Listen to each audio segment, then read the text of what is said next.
El día de hoy iniciamos una serie, tú la puedes ver en la pantalla, y es una serie en el Evangelio según San Lucas, el Evangelio según San Lucas, y hemos titulado esta serie Aprendiendo a seguir a Jesús, porque nosotros somos y siempre seremos discípulos del Señor Jesucristo.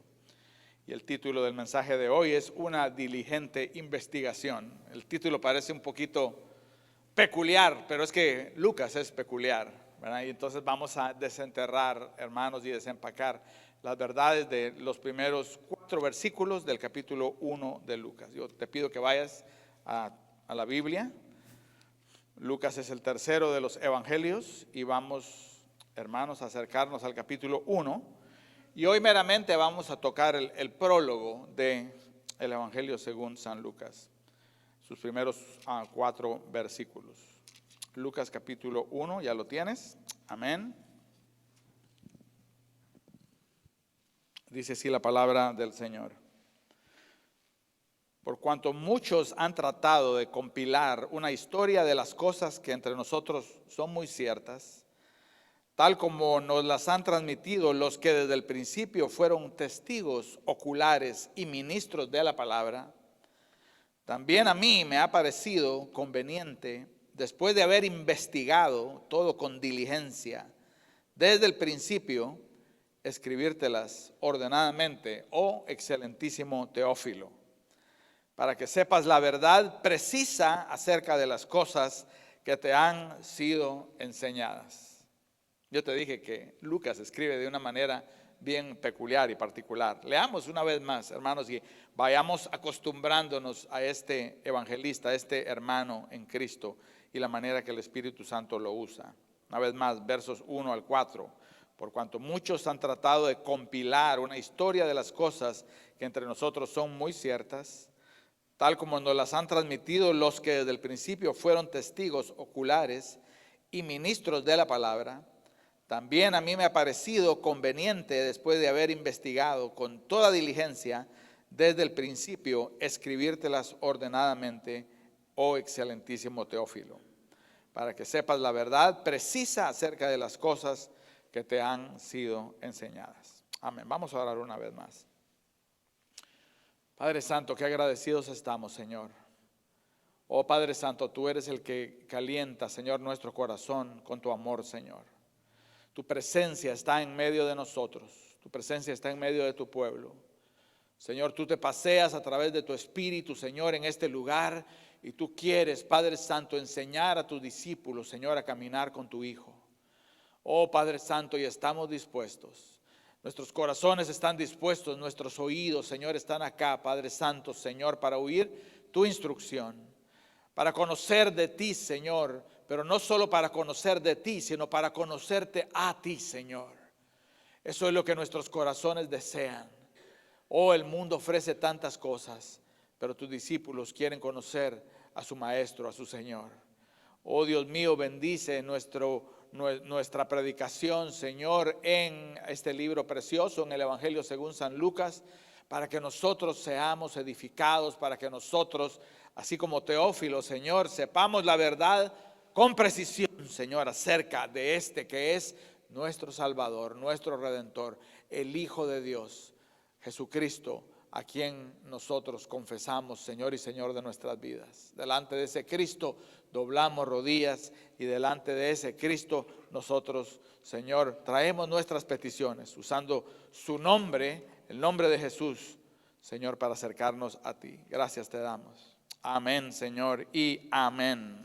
Amén, gloria al nombre del Señor. Hace unas semanas estábamos tomándonos un café con unos hermanos y yo les hice una pregunta. Estábamos hablando de una variedad de cosas y yo les hice una pregunta. Yo les dije si nosotros quedáramos náufragos en una isla abandonada, completamente desierta, y lo único que sobreviviera somos nosotros y nuestra Biblia. Pero la Biblia se mojó, la Biblia se dañó y quedara solo un libro de la Biblia. ¿Qué libro preferirías tú que quedara intacto para tú poder ir a la palabra y continuarla leyendo? ¿Qué libro?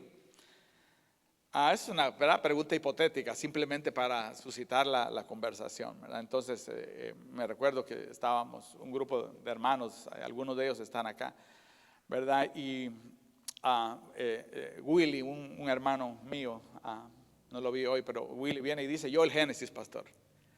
Porque en el Génesis está el principio de todas las cosas, está la creación, está la caída del hombre a través de la tentación, pero también está la promesa del Redentor. Los primeros 3 capítulos lo contienen todo. O sea, Willy, bien, escogiste bien.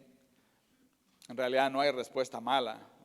Mi esposa que estaba ahí dijo: Romanos, porque en el libro de Romanos fue donde yo entendí el Evangelio. Me quedo con Romanos, porque cuando yo entendí lo que es ser justificada por la fe, es como haber nacido por segunda vez.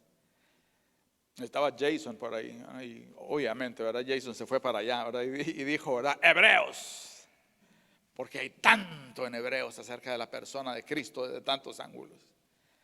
Yo me recuerdo que yo estaba ahí y yo les dije: yo me quedo con uno de los evangelios. Y si yo me tuvieran que hacer escoger un evangelio, yo escogería el evangelio según San Lucas. Porque necesitamos siempre, hermanos, ser recordados acerca de la persona, de la obra de Cristo Jesús. Afortunadamente no tenemos que escoger, ¿verdad?, sino que tenemos toda la palabra del Señor. Pero cuento esta anécdota para subrayar, hermanos, que el libro que estamos a punto de explorar con la ayuda del Espíritu Santo es una de las joyas, hermanos, creadas por el Espíritu Santo para la edificación de los discípulos de Cristo Jesús. No lo digo de una manera, hermanos, ligera. Toda la palabra de Dios es inspirada. Toda de ella es útil para edificar, para instruir, para corregir en justicia. Hermanos, lo único que estoy diciendo es de que este libro, el Evangelio según San Lucas, hermanos, es una joya que ha sido forjada por Dios mismo y que el Espíritu a través de este evangelista nos la ha dado para nuestra edificación. Este libro narra el viaje de Cristo Jesús desde los cielos a la tierra. Esta es la primera fase del viaje. Luego, hermanos, en su ministerio en Galilea. La segunda fase, luego el ministerio en Jerusalén, y luego cuando Jesús regresa, hermanos, de la tierra hacia el cielo. Hacemos 3 preguntas rápidas acerca de este libro. Acuérdense de que este es un mensaje introductorio. Este es un mensaje que va a analizar este prólogo. Así que nos tenemos que contestar a 3 preguntas rápidas. Primero, ¿quién escribe este libro? ¿Quién escribe este libro? Tú dices: bueno, pastor, ahí dice que es el Evangelio de Jesucristo según San Lucas. Y sin embargo, nosotros no vemos el nombre de Lucas en ningún lado. No vemos el nombre de Lucas en ningún lado. Sin embargo, hermanos, no solo el libro de Lucas, sino también el libro de Hechos, casi universalmente son atribuidos, hermanos, a este discípulo del Señor Jesucristo. Es más, cuando se escribe Hechos en el capítulo 1, se refiere, hermanos, al Evangelio según San Lucas como el primer tomo, el primer relato o el primer tratado.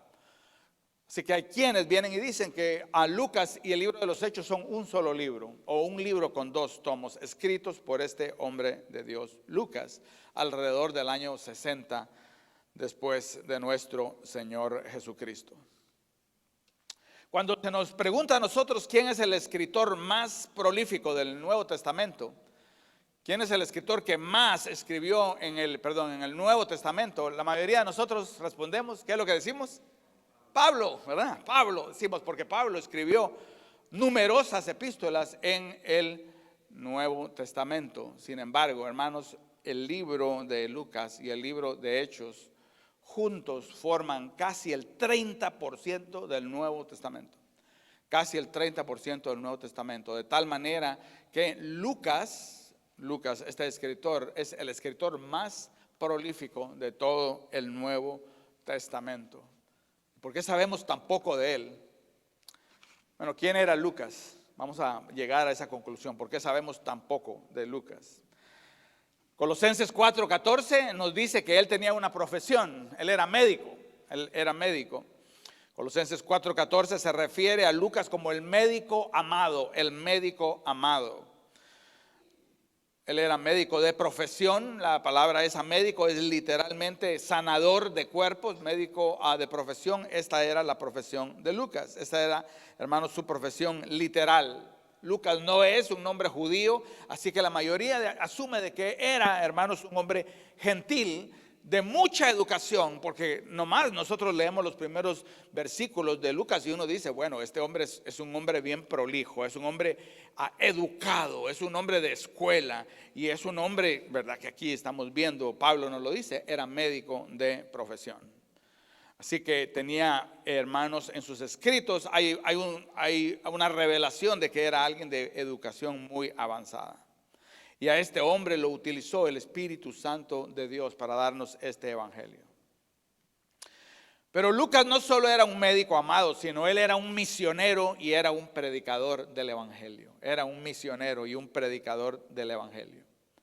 En el libro de Hechos hay algo bien precioso, que yo quiero que tú no te pierdas esto. En el libro de Hechos, versículo, hermanos, 6 del capítulo 16. Lucas está narrando la historia de los apóstoles. Él está escribiendo los hechos de los apóstoles. Y él está escribiendo, hermanos, en la tercera persona del plural. Él está hablando de que ellos fueron para allá, ellos sanaron a los enfermos, ellos predicaron el evangelio en la plaza, ellos luego subieron al barco. Y él está, hermanos, narrando en ese estilo tan metódico, porque él diligentemente averiguó todos estos detalles. Pero hay un momento en Hechos 16 en donde, hermanos, Lucas deja de hablar en la tercera persona del plural. Él ya no habla de ellos, sino dice, entonces nosotros procuramos partir a Macedonia. Lucas deja de ser un espectador. Lucas deja de sentarse, hermanos, como un investigador analizando estas cosas, y él forma parte del equipo misionero de Pablo. Pablo había en su primer viaje partido con Bernabé. Fue un viaje bien difícil, las cosas, hermanos, fueron bien cuesta arriba, y en el segundo viaje Pablo escoge a Timoteo. Es en este segundo viaje en donde de una manera silenciosa pero bien clara, hermanos, Lucas deja de ser un espectador. Lucas deja de ser simplemente alguien que está narrando. Lucas deja de ser un historiador y se convierte, hermanos, en un misionero, en un predicador del evangelio. Cuando a Pablo le aparece la visión del varón macedonio que viene y le pide a Pablo que los ayuden en Macedonia, dice, cuando Pablo vio la visión, verso 10, entonces, aquí es la transición, procuramos. Ya está Lucas el médico amado formando parte, hermanos, de aquellos que están haciendo misión por Cristo. Y partimos a Macedonia, dando por cierto que Dios nos llamaba, ¿para qué? Para que anunciáramos el evangelio. Y Lucas deja de ver desde las gradas y baja al campo, hermanos, a practicar para aquello a lo que Dios le había llamado. Esta es una de las cosas que este hombre de Dios nos va a enseñar, hermanos, a ya no hablar en la tercera persona del plural, hermanos, sino involucrarnos en la misión y caminar juntos con Jesús, no simplemente como testigos de aquello que Él está haciendo a través de otros, porque Dios quiere usarnos a cada uno de nosotros. ¿Cuántos dicen amén? Así que Lucas era un médico amado, pero era un misionero, predicador. Se cree de que él, hermanos, era parte de aquel movimiento, de aquel avivamiento de Dios en la ciudad de Antioquía, aquella bendita ciudad donde por primera vez a los seguidores de Jesús se les llamó cristianos, porque eso es lo que nosotros somos. Nos fascina ponernos etiquetas, ¿verdad? No, yo soy cristiano, bautista, reformado, dispensacionalista, pero escatológicamente amilenial. En Antioquía, hermanos, a los seguidores de Cristo Jesús se les llamó cristianos, y eso es lo que nosotros somos. Eso es lo que Lucas era. Primero como un médico amado, como un simpatizante de la obra, hermanos, de Cristo. Y luego como un misionero, predicador que estaba con Timoteo y estaba con Silas y estaba, hermanos, con Pablo en ese círculo de hombres que fueron a predicar a todo el mundo conocido. Y alguien diría, bueno, ya, pero no se oye mucho de él. Tal vez Lucas era como aquellos cristianos que aparecen, ¿verdad? Y están hoy y mañana ya no están. En inglés se dice ¿qué? Un flash in the pan, ¿verdad? Una llamarada que hoy está y mañana ya se extingue. Pero escucha esto, pasan los años, van corriendo los años. Y pasan compañeros de Pablo y se van compañeros de Pablo. Y cerca del final del ministerio de Pablo, Pablo termina en una cárcel romana. Esa cárcel todavía existe. Si algún día vas a Roma, en primer lugar, invítame a ir contigo, ¿no? En segundo lugar, trata de ir a una cárcel que se llama la cárcel Mamartina, que es la cárcel en donde estaba el apóstol Pablo en, hermanos, su última impresionamiento antes, hermanos, de morir. Había sido impresionado, hermanos, por el emperador romano Nerón. ¿Sabes cuál era el apodo de Nerón? A ver, ¿quién sabe quién era el apodo de Nerón? No era muy bonito. La bestia. La bestia había agarrado a Pablo y lo había tirado, hermanos, a una cárcel que existe ahí todavía. Ahora es un centro turístico, pero se puede ver, hermanos, la cárcel inhumana. No era una cárcel realmente, sino que era una cisterna de agua, y habían vaciado la cisterna de agua, que era un depósito de agua para Roma, y ponían ahí a prisioneros que estaban esperando ya la pena de muerte, la cárcel Mamartina. Y en ese lugar Pablo escribe su última carta, la carta, hermanos, primera y segunda a Timoteo. Y Pablo es un hombre fuerte y es un hombre de Dios. Pero cuando tú escuchas a Pablo hablar, Pablo está cansado, Pablo está dolido, Pablo sabe de que su muerte se acerca. Y Pablo escribe estas palabras. Voy a tratar de honrar ese momento, ¿verdad? Leyendo 1 Timoteo 4. Pablo en la cárcel Mamartina, en esa cárcel fría, en esa cárcel, hermanos, esperando la muerte, él viene y dice: yo ya estoy para ser sacrificado. El tiempo de mi partida está cercano. He peleado la buena batalla, he guardado la fe. Por lo demás me está guardada la corona de justicia, la cual me dará el Señor, el juez justo, en aquel día, y no solo a mí, sino también a todos los que aman su venida. Procura pronto a verme, Pablo le escribe a Timoteo, porque Demas me ha desamparado, amando más a este mundo. Se ha ido a Tesalónica, Crescente se fue a Galacia, Tito se fue a Dalmacia. Solo Lucas está conmigo, solo Lucas está conmigo. Aquel médico amado, hermanos, que unió su suerte a la de aquellos misioneros, hermanos, hasta el final. Un hombre fiel, un hombre de Dios. Este es el hombre que Dios usó para escribir el evangelio en el cual vamos a meditar. En medio de un mundo cristiano en donde la lealtad no vale para nada, hermanos, yo creo que Lucas tiene mucho que enseñarnos. Lucas además era un historiador. Tú ves cómo él escribe, está hablando de compilar una historia, está hablando de diligentemente averiguar, está hablando de escribirla ordenadamente. Un historiador de primer orden. Escribe de una manera metódica, clara, diligente. Él entrevista, él investiga y, hermanos, se nota en la manera que el Espíritu Santo usa a Lucas de que hermanos, es un evangelio bien peculiar, bien particular. Escribe muy diferente a los otros tres evangelistas. Él se caracteriza por escribir detalles que si él no los hubiera escrito, hermanos, no sabríamos. Por ejemplo, la narrativa de cuando el bebé en el vientre de Elizabeth. Que Dios te bendiga, mi hermana, que estás esperando un bebé ahí. Que el Señor sea con ese bebé desde allá. Gabriel, ¿verdad? Que Dios lo bendiga. Cuando el bebé de Elizabeth, que era Juan el Bautista, se encuentra, hermanos, con María, que está a punto de tener un bebé, hermanos, ¿qué es lo que dice? De que el bebé brincó lleno del Espíritu Santo. Solo Lucas escribe ese evento. Él escribe ese evento.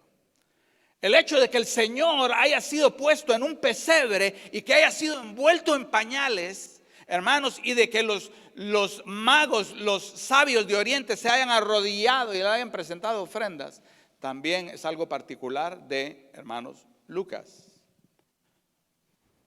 Cuando el Señor resucita y con su cuerpo resucitado, Él viene, hermanos, y come con los discípulos.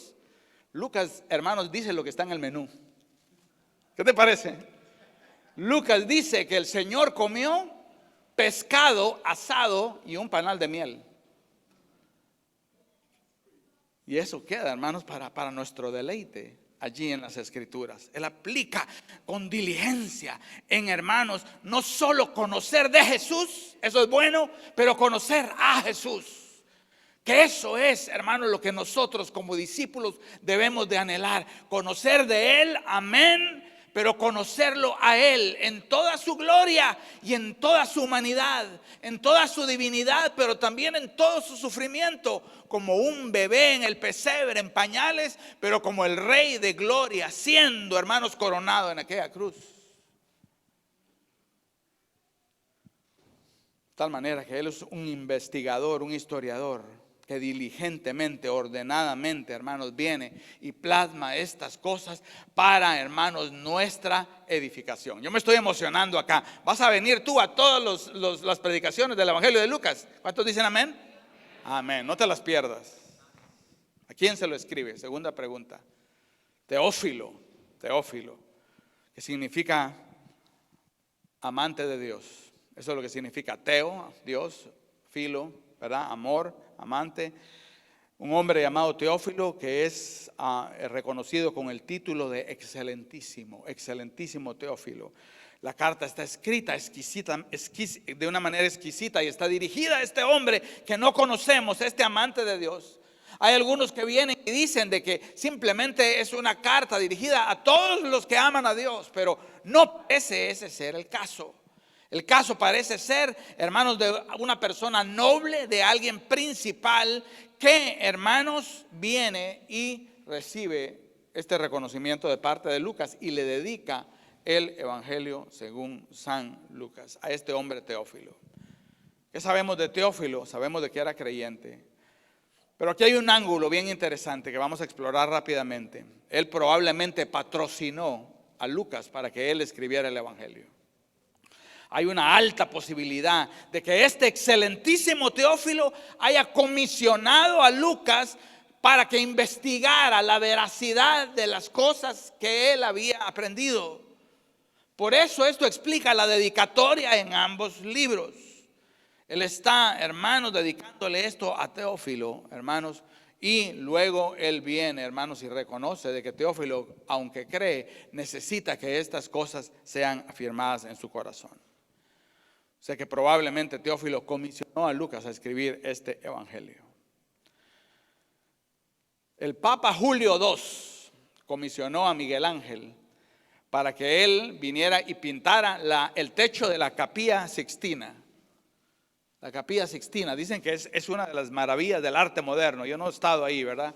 ¿Ya? Pero la Capilla Sixtina con el famoso retrato de la creación, en donde aparece Dios dándole vida al hombre. Eso fue, hermanos, una comisión del Papa Julio II a Miguel Ángel, una obra maestra del arte, hermanos, humano.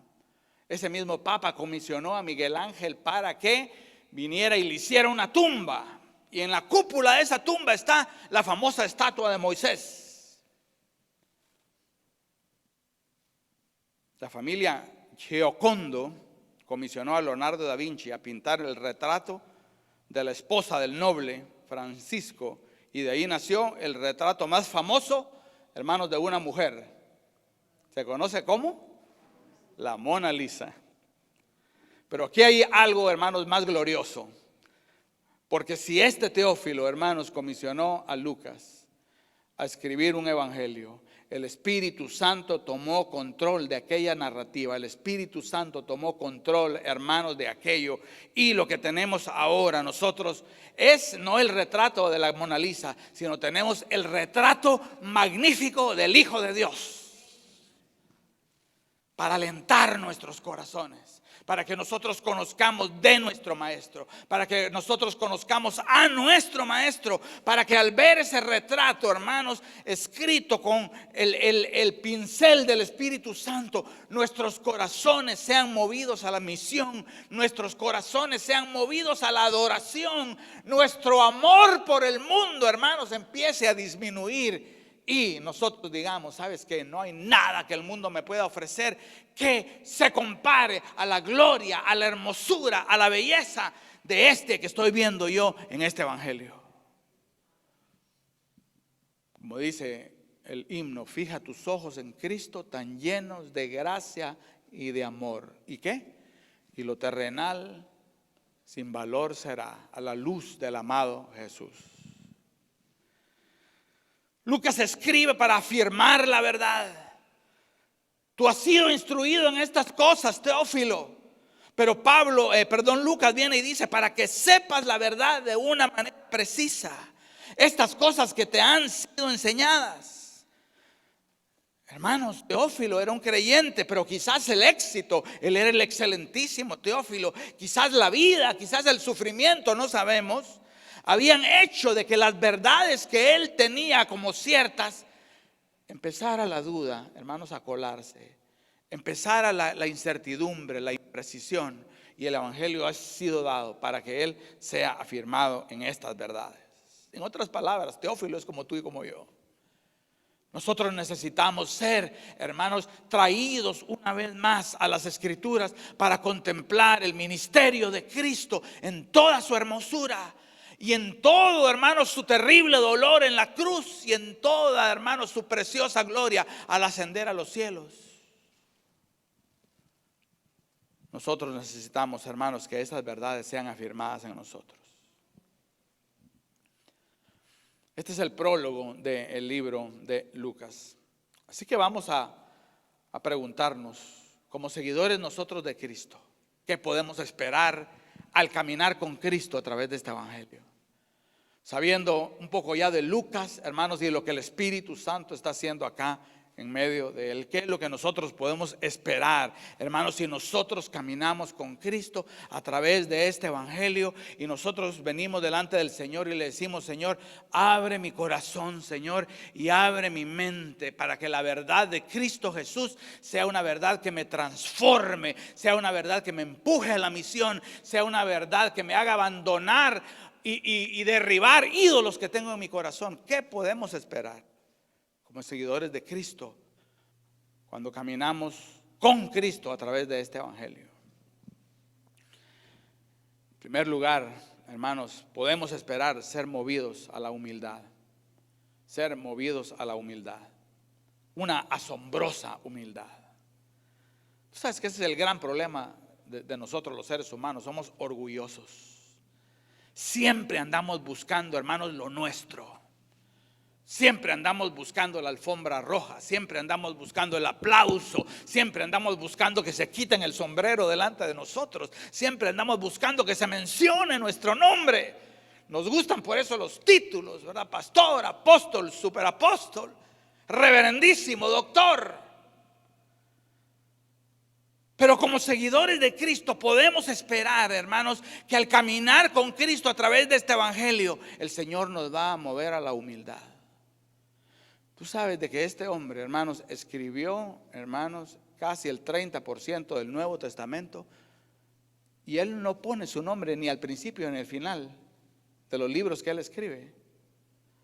Y no se menciona a él en una luz favorable. Ahora, si a mí me ponen a escribir el 30% del Nuevo Testamento, ¿verdad? Tú puedes estar seguro que yo voy a poner mi nombre ahí. Para que digan, wow, de veras, Alex, el reverendísimo, el doctor Alex, hizo esto, hizo lo otro, sanó. Hermanos, Lucas guarda silencio. Lucas está contento, hermanos, con desaparecer, hermanos, en la parte de atrás, con investigar, con declarar, con entrevistar. Cuando él entrevista, hermanos, a la gente que él viene y saca el relato de Jesús, los conocedores dicen que con casi total seguridad una de las personas que él entrevistó fue a María, madre de Jesús. Porque hay detalles acerca del nacimiento de Jesús que solo María podía saber, que están en el Evangelio según San Lucas. Sin embargo, Lucas, hermanos, no busca la plataforma, no busca el protagonismo, no habla de su ministerio, no habla de mi proyecto, no habla de lo que yo quiero ser, no habla de su evangelio, hermanos, porque Lucas entiende algo que a nosotros nos cuesta entender. ¿Sabes qué es? Esto no es acerca de nosotros, es acerca del Hijo de Dios. Y ahí, hermanos, el Espíritu Santo a través de este hombre nos quiere mover, hermanos, a una asombrosa humildad, que al ver este retrato, hermanos, de la persona de Cristo, nosotros doblemos nuestras rodillas, hermanos, y lo adoremos y digamos: esto no es acerca de lo que yo quiero, esto no es acerca de Alex o de Adriel, o esto no es acerca de Fernando, esto es acerca, como otro evangelista dijo, del Hijo de Dios. Lucas no pide aplauso, Lucas no pide protagonismo. ¿Y qué es lo que sucede? Lucas mengua. ¿Y qué es lo que pasa? Y Cristo crece. Así como dijo Juan el Bautista: crece tú, Señor, para que yo mengüe. ¿Es esta nuestra necesidad el día de hoy, hermanos? Es por eso que hay tantas, hermanos, pasiones en medio de nosotros, hermanos, moviéndose. Es eso, hermanos, porque estamos paralizados muchas veces, porque queremos, hermanos, lo nuestro, porque queremos nuestro nombre, hermanos, en letras brillantes, porque queremos el reconocimiento, porque queremos, hermanos, venir y ser llamados y que todo el mundo se dé cuenta, porque queremos aparecer, hermanos, en la primera plana del Miami Herald o de Christianity Today. Y Lucas está aquí para decirnos: it's not about you, it's about Jesus. No es acerca de nosotros, hermanos, es acerca del Hijo de Dios. Y aún en la adoración celestial, cualquier corona que se nos dé, tirémosla, hermanos, delante de aquel que está sentado en el trono y el Cordero que fue inmolado por nuestros pecados. Si como seguidores de Cristo Jesús podemos esperar ser movidos a la humildad y a decir: Señor, eres tú, no soy yo. En segundo lugar, podemos ser esperados, ser movidos a una ferviente diligencia. Lucas era doctor, hermanos. Lucas era graduado de una buena universidad. Lucas tenía dones, hermanos. Lucas podía haber sido, hermanos, lo que él hubiera querido en el mundo antiguo, un mundo plagado por el analfabetismo y la ignorancia. Él era un hombre entrenado, un hombre de dones, un hombre, hermanos, que la gente probablemente en la calle venían y le decían: Señor Lucas. Y él lo tuvo todo esto por basura, hermanos. Y en el segundo viaje del apóstol Pablo, hermanos, Lucas deja las gradas y baja, hermanos, a jugar el partido. ¿Tú estás en las gradas o estás jugando el partido? Estamos todavía hablando en la tercera persona del plural. O en la iglesia hacen cosas muy bonitas. En la iglesia a la que yo voy se evangeliza. En la iglesia hubo una actividad muy importante. Me gusta la iglesia porque ellos, así escribía Lucas hasta el capítulo 16, cuando él viene y sale de las gradas y se incorpora y dice: y entonces fuimos a predicar el evangelio, porque esto era a lo que el Señor nos había llamado. Hermanos, el Señor nos está moviendo como discípulos, hermanos, no solo una asombrosa humildad, sino una ferviente diligencia. Él viene y lo dice: yo he estado entrevistando a esos testigos oculares y he estado investigando con toda diligencia. Esto empata, hermanos, con lo que estábamos predicando de Ageo. Es tiempo de que nosotros, hermanos, estemos con nuestros planes en nuestras casas artesonadas, como decía Ageo, mientras el templo del Señor yace en ruinas. No, hermanos, subamos a traer madera, a edificar el templo del Señor, a involucrarnos en la obra. No sabes cómo, agarra a un pastor, agarra a un hermano, ¿cómo puedo yo involucrarme, hermanos, en la obra del ministerio? En donde hay un grupo comunitario en donde yo pueda aprender del Señor, en donde yo puedo venir y firmar para darle la bienvenida a mis hermanos. ¿Qué actividades hay en el futuro? Porque yo quiero dejar las gradas y quiero empezar a jugar el partido. No quiero hablar ya en la tercera persona del plural, quiero hablar en la primera persona del plural. Porque yo soy piedra viva de esta iglesia. Ojalá, hermanos, que nuestro corazón arda de deseos de poner nuestra vida, nuestro intelecto, nuestra mente, nuestro esfuerzo. Y no caigas en el engaño del diablo que te dice: tú no puedes, tú no eres nada. Porque sí lo eres. Eres una hija de Dios, eres un hijo de Dios, y el Espíritu Santo de Dios está sobre ti. Me gusta un versículo en Eclesiastés: todo lo que venga a tu mano a hacer, hazlo con todas tus fuerzas. Hermanos, y para Cristo atravesemos paredes, hermanos, démosle nuestra vida a Cristo. El Espíritu Santo a través de Lucas, hermanos, nos lleva a esto. Tercer lugar y último lugar, no solo vamos a ser movidos, hermanos, a la humildad, a no buscar las luces del protagonismo, sino decir: esto es acerca de Cristo. No solo vamos a ser movidos a la diligencia ferviente, hermanos, por Cristo, sino vamos a ser movidos a una gloriosa seguridad. Gloriosa seguridad. El Espíritu Santo le escribe esto a Lucas para que conozcas la verdad con precisión acerca de las cosas que te han sido enseñadas. Es este tu caso el día de hoy, es este mi caso el día de hoy. Tú tienes fe, tú has creído, como Teófilo. Sin embargo, necesita que su fe sea afirmada. Necesita que las columnas de aquellas cosas que en las cuales ha creído vengan y sean llenas de firmeza. Quizás tú creciste en el Evangelio, has sido instruido, has entendido estas cosas, pero quizás las dudas te persiguen, tienes preguntas. ¿Es esto una vergüenza, tener preguntas, tener dudas? No. Descubramos, hermanos, las respuestas juntos. Afirmemos nuestra fe juntos, hermanos, y abramos nuestro corazón y abramos nuestra mente para entender el misterio de aquel a quien nosotros llamamos Cristo. Porque solo ahí nosotros vamos a encontrar una gloriosa seguridad. Tú sabes de que la industria del seguro es algo nuevo. En el tiempo de antes, hermanos, venía un huracán. El huracán le dio a la casa, ¿verdad? Hay que levantarla de nuevo. Vino una tormenta, hay que volver a poner el techo. Pero ahora hay seguro para todo, ¿no? Ahora hay seguro para los huracanes, hay seguro, hermanos, hasta el perro tiene seguro ahora, ¿no? Para los gatos, para todo. De incendio, de inundación. Pero ¿quién nos puede a nosotros dar seguridad, hermanos, en nuestra alma?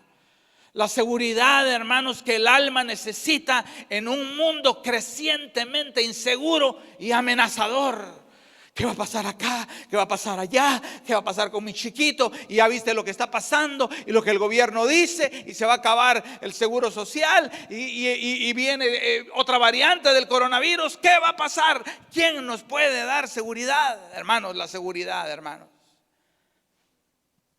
que el alma necesita puede ser encontrada solo a los pies de nuestro Maestro, nuestro Cristo, siendo sus discípulos, aprendiendo de Él, siendo empoderados por Él y escuchando sus palabras, hermanos. Me fascinan las últimas palabras, no en Lucas, pero en otro evangelio, las últimas palabras de Jesús antes de subir al seno del Padre. ¿Sabes cuáles fueron las últimas palabras de Jesús?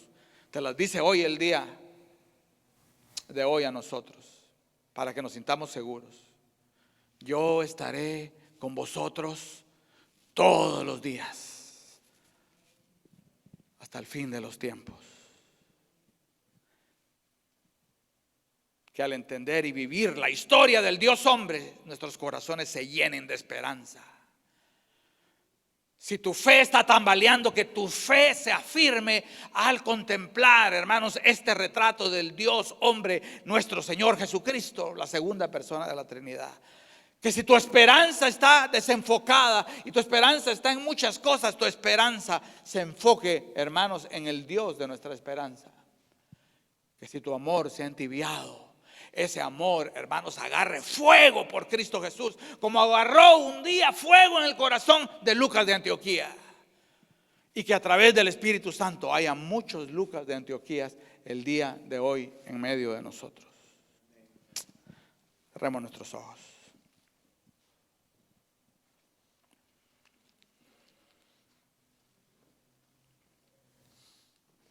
¿Sabes qué?